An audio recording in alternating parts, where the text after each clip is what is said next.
Arðgreiðslur Landsvirkjunar gætu orðið tugir milljarða króna á ári samkvæmt spá sem kynnt var í dag. Ein forsendan að fyrirtæki tvöfaldi orkuframleiðslu sína. Arðgreiðslur Landsvirkjunar gætu orðið stærsti einstaki tekjupóstur ríkissjóðs eftir 15 til 20 ár samkvæmt spá efnahag fyrirtækisins sem kynnt var í dag. Ein af forsendum spárinnar að fyrirtæki tvöfaldi orkuframleiðslu sína. Þessi framtíðarspá áhrif af rekstri Landsvirkjunar var kynnt í morgun. Spáin gerð af ráðgjafafyrirtækinu GAM Management. Nokkrar forsendur liggja til grundvallar, meðal annars að Landsvirkjun fái á næstu 15 árum að auka orkuframleiðslu hér á landi helming. Þetta mjög takmörkuð auðlind. Við þurfum að ganga mjög varlega og það eru takmörk fyrir hvað við getum virkjað mikið á Íslandi. Við höfum sagt að það sé hugsanlega hægt að tvöfalda.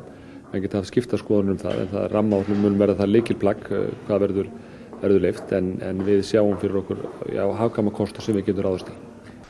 Önnur forsenda í þessari spá að Landsvirkjun nái á næstu árum að hækka raforkuverð og auka raforkusölu til nýrra og núverandi viðskiptavina.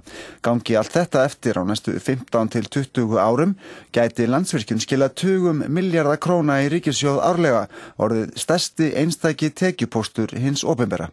Þessar tekjur til að setja í samhengi hlutana geti til dæmis greitt fyrir háskóla og framhaldsskóla ásamt í að greiða fyrir dómstóla og löggæslu og menningu og trúmál. Þannig að það sést að þessar arðgreiðslur þar sem þær koma inn á árlega, þær getur haft gríðarlega mikið áhrif fyrir ríkissjóð.